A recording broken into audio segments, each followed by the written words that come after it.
She woke up in the back of a van with her wrists zip-tied together, a black hood over her head, and the distinct smell of cigarette smoke and money. The kind of money that doesn't apologize for what it buys. 3 men in suits, no names, no faces, just orders, and one sentence delivered in cold, perfect Korean that was supposed to break her. "You belong to us now." 2 years later, those same men would bow when they heard her name. This is how she made them. Before we go any further, I need you to understand something about Ji-yeon. Because if you think this is a story about a victim, you are already wrong. Ji-yeon Park was 26 years old when it happened. She was a financial analyst at a mid-level investment firm in Seoul, the kind of woman who wore blazers to lunch, kept spreadsheets color-coded by priority, and never, not once, missed a deadline. She was not reckless. She was not naive. She was, by every measurable standard, the last person who should have ended up in the Korean underworld. But that's the thing about people who are precise and disciplined and brilliant. When the right pressure is applied to the right place, they don't crack. They redirect. Every single ounce of that energy finds a new target. And Ji-yeon's new target would eventually be the most feared criminal organization in all of East Asia. Stay with me, because this story has one moment that will make your jaw drop and an ending nobody, and I mean nobody, saw coming. 6 months before the van, Ji-yeon was assigned a new client. His name was Cha Sung-min, CEO of a logistics company, 42 years old, charming in the way that people who are used to getting what they want are charming, effortlessly, dangerously. The account was worth $40 million in assets under management. Her boss handed it to her like he was handing her a gift. She treated it like she treated everything, methodically, professionally, without blinking. For 3 months, they met once a week. Cha would bring coffee. He'd ask questions about her personal life, subtle ones, the kind you don't notice until later. She answered because she thought he was networking. She answered because he was a client. She answered because nothing about any of this felt wrong. It felt like promotion. It felt like momentum. It felt like her career was finally accelerating. She was right about one thing. It was momentum, just not the kind she thought. On a Thursday evening in November, Cha called her into a private meeting. Off-site. A restaurant in Gangnam, the kind with no menu on the table and waitstaff who disappear when conversations get quiet.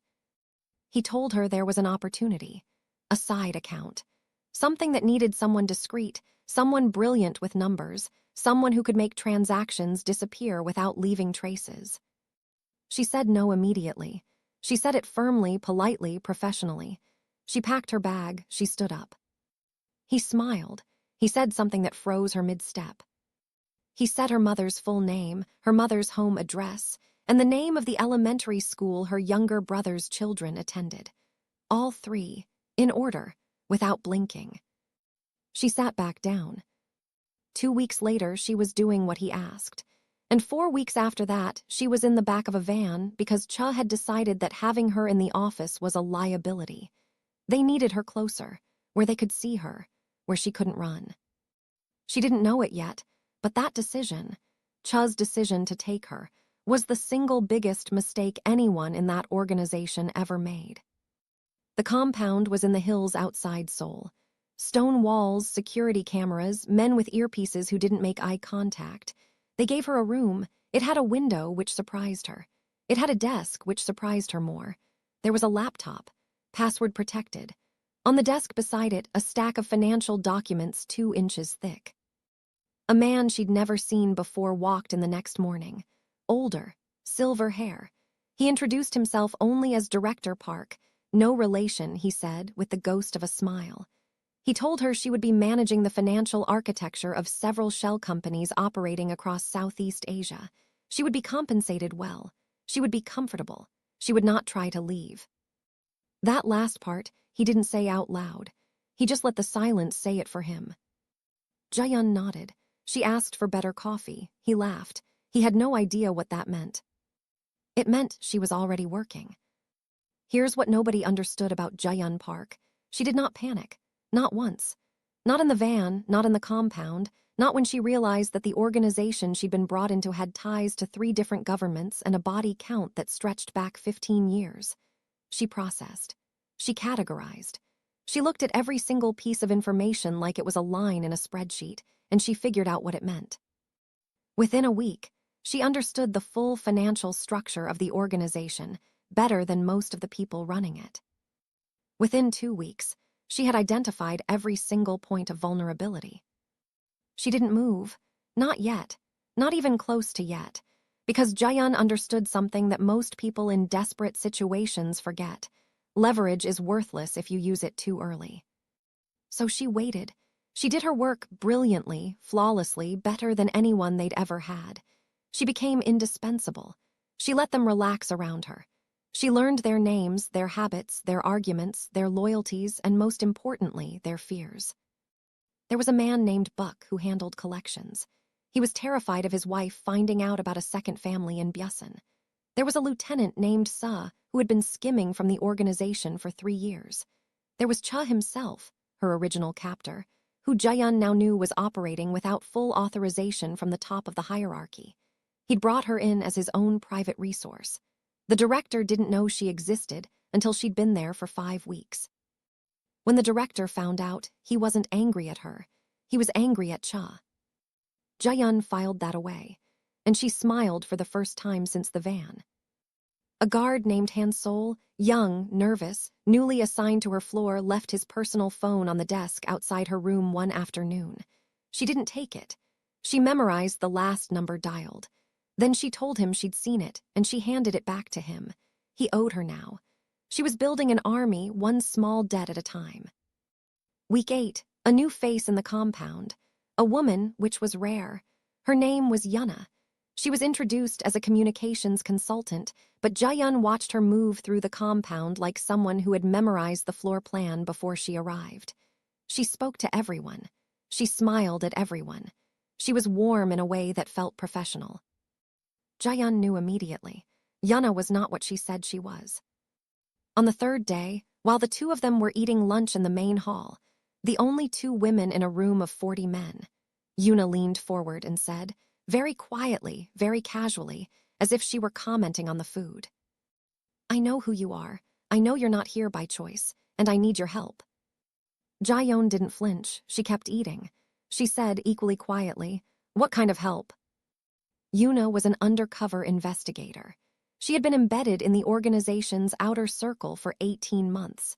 She had gotten inside the compound, but she couldn't get to the financial records, the ones Ji-yeon was now the sole custodian of, the records that would dismantle the entire operation. Ji-yeon looked at her. She thought about it for exactly 10 seconds. Then she said, "I'll help you, but not yet, and not your way." Yuna stared. "What do you mean, not your way?" "I mean I have a plan, and your plan will get us both killed before it works. My plan won't, but you have to be patient." Yuna had been in undercover operations for 6 years. She had survived things most people couldn't imagine. And sitting across from this woman in a blazer she'd been wearing for 8 weeks, eating compound food with a plastic fork, she felt something she hadn't felt in years. She felt outclassed. She said, "Okay, your way, but tell me the plan." Ji-yeon shook her head. "No, if you don't know the plan, you can't be pressured into revealing it. Just follow my lead. And when I say move, you move." That was the day Ji-yeon stopped surviving and started winning.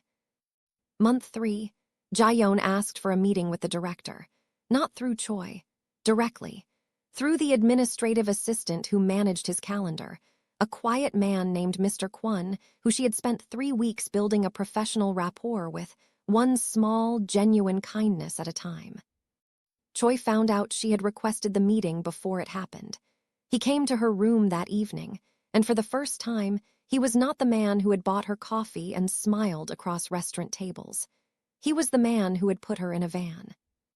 He said, "Who told you that you could go to the director?" She said, "The same person who's going to tell him about the Byeosun accounts you've been running without authorization." Silence, a long one, the kind that tells you everything about the power in a room. He said, "You wouldn't." She said, I already prepared the documentation. It's set on a timer. If I don't manually reset it every 48 hours, it goes to 3 people inside this organization who would very much like to have that information. So no, I wouldn't. Not unless you give me a reason to. She hadn't actually done this. The documentation existed. The timer didn't. But Ji-yeon had spent enough time around financial systems to know that the most powerful variable in any negotiation isn't what's true. It's what the other person believes is true. Choi believed it. He left her room. He never came back. The meeting with the director happened 2 days later.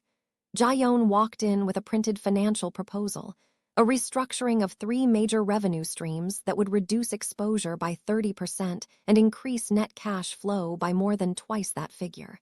She presented it in 12 minutes. She answered every question he had. She asked nothing in return. The director looked at her for a long moment at the end of the meeting. Then he said, "Choi told me you were a tool. He was wrong about that." She said, "Yes, he was." By the end of month 3, she had been given a title. Not a prisoner's title, not an assets title.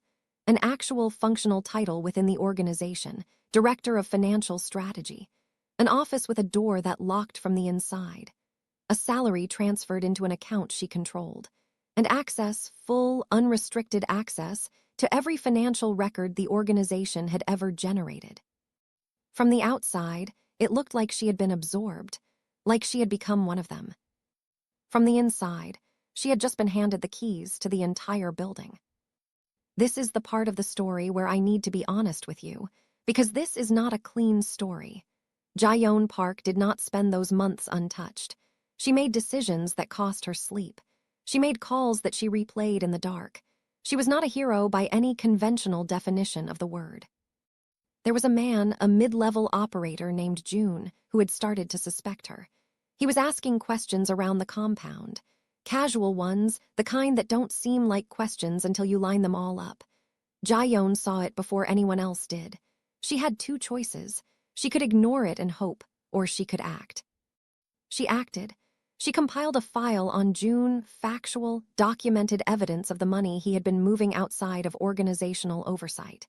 She placed it on the director's desk on a Monday morning with a single sticky note. "You should see this." She didn't watch what happened to June after that. She told herself she didn't need to know, but she knew. She always knew. And that knowledge sits somewhere in her, even now like a stone at the bottom of a river.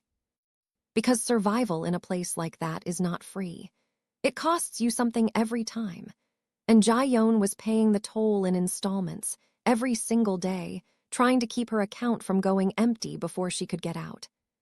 She called her mother once, through Han-Sol's phone from a bathroom for 43 seconds. She didn't say where she was. She didn't say she was scared because she wasn't going to waste 43 seconds on fear. She said, "Mom, I'm okay. I'm going to fix this. Don't look for me yet. I love you." 43 seconds.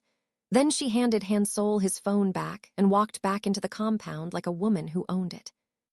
She was starting to. She found out in month 4 that Choi had been quietly building a case against her with the director, claiming she was a security risk, claiming she was building leverage to expose them.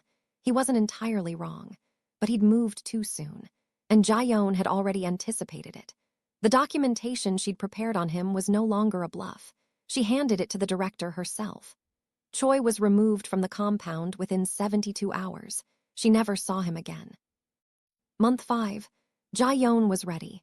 She had everything she needed, the records, the account structures, the shell company trails, every financial thread that tied this organization to its crimes.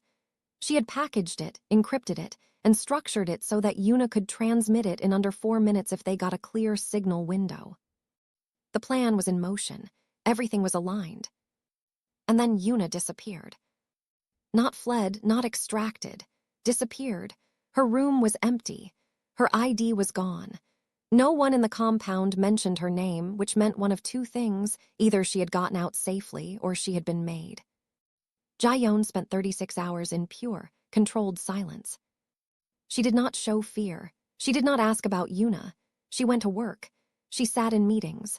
She signed documents. And in every quiet moment between those things, she rebuilt the plan from scratch without Yuna, without an external contact, without the extraction window they had agreed on. She was on her own, completely, finally on her own. And she realized, sitting at her desk at 2 in the morning on the 36th hour, that this was actually cleaner. No handoff, no waiting for someone else's signal, no shared timeline. Just her, the data, and one very specific person she was going to call. She was going to call the director's rival, the man who had been trying to take over this organization from the outside for 8 years, the man who would give anything, and she meant anything, for what she was holding. She wasn't going to hand it to the authorities. Not yet.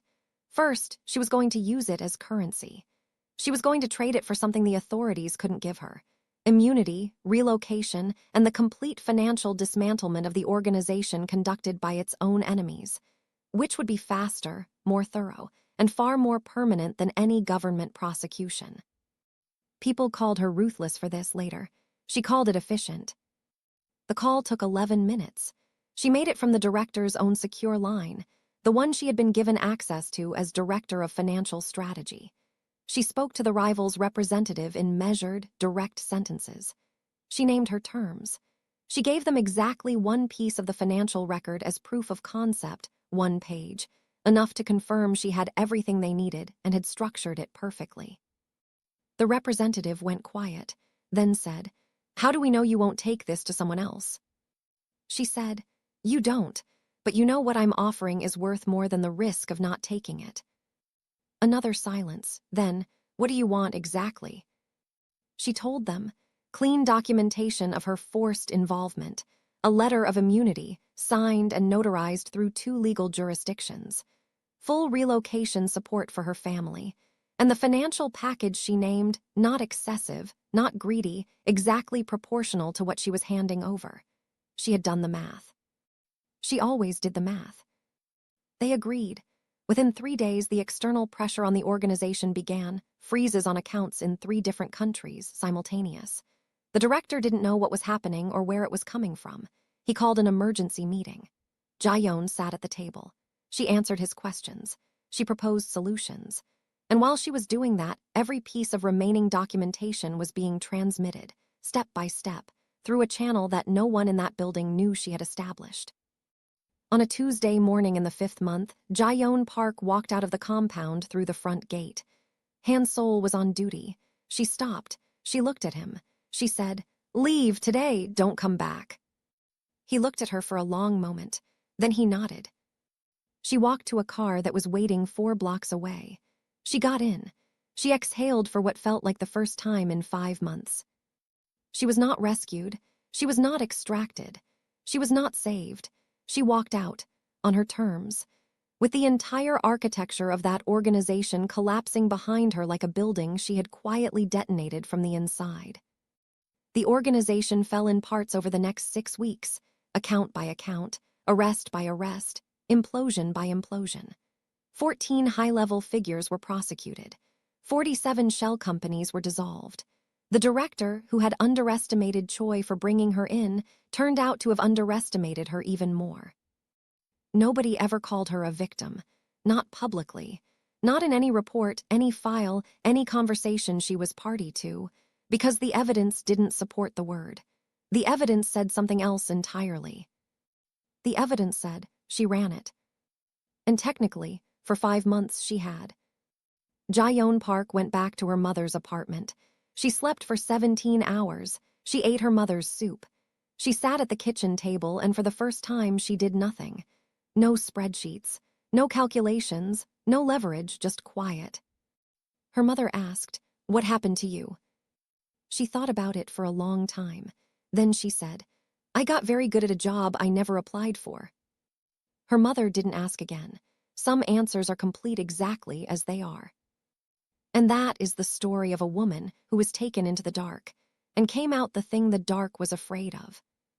She did not survive by being louder. She did not win by being reckless. She won by being smarter, more patient, and more precise than every single person who thought they were controlling her. She turned captivity into a position. She turned fear into fuel. She turned the organization's own structure into the weapon she used to dismantle it. There is a version of this story where Ji-yeon Park is a tragedy, where she breaks, where she folds, where the system she got swallowed by is the last thing she sees. But Ji-yeon never gave that version permission to exist. She wrote a different one. If you made it to the end of this story, I want to know, what was the moment that got you? Was it when she handed that file on June to the director? Was it the 43-second call to her mother? Or was it when she walked out that gate on a Tuesday morning and the whole thing came down behind her? Drop a like and subscribe for more stories.